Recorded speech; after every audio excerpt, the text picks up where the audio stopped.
How to Eat to Live, Book 2, by the Most Honorable Elijah Muhammad. Chapter 37, Eat to Live and Not to Die.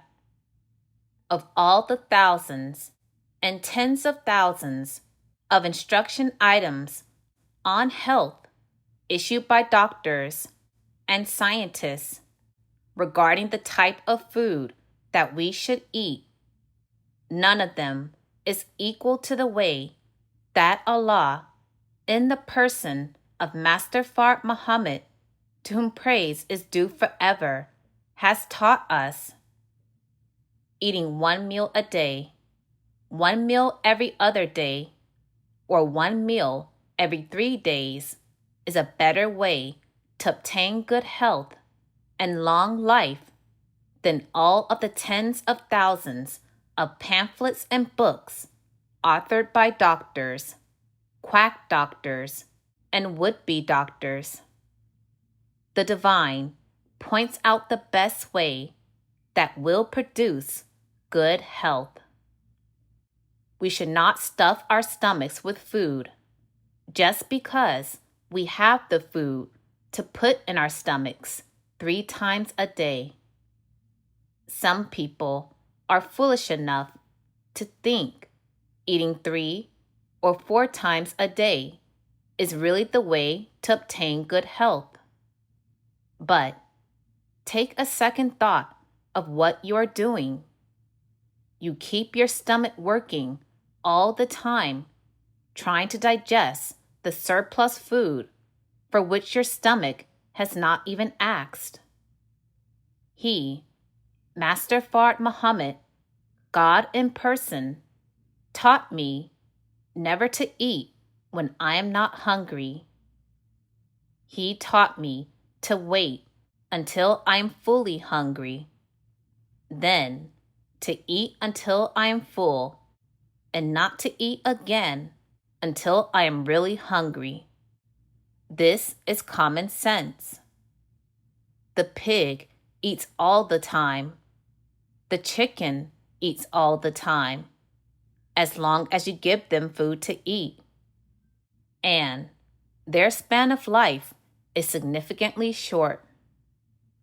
The dog is greedy, but the hog is greedier. The dog will stop eating when it has eaten enough.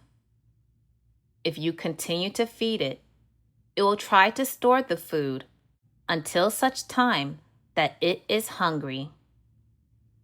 Often, you hear people say, "Come on and eat," and one will say, "I am not hungry."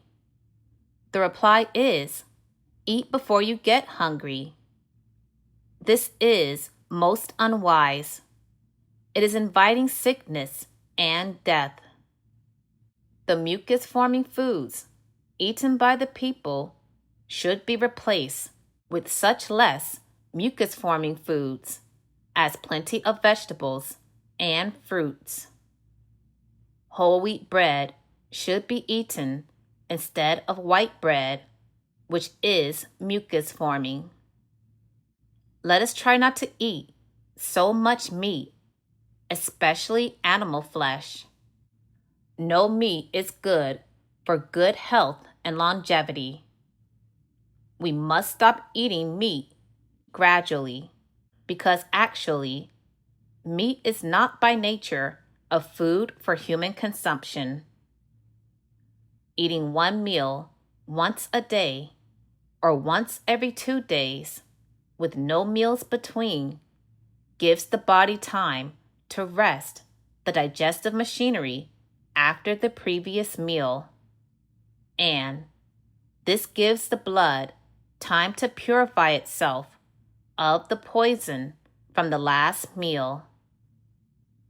After 3 days without taking food into the body, the blood is found to be in much better condition. Let us see if we can gradually stop eating animal flesh and chickens or fowls of any kind. Eat to live and not to die. Purchase the books, CDs, and DVDs of the life-giving teachings at store.finalcall.com. Listen to the messages of the Honorable Minister Louis Farrakhan 24/7 at finalcallradio.com. Watch the Nation of Islam's weekly and live broadcasts at NOI.org.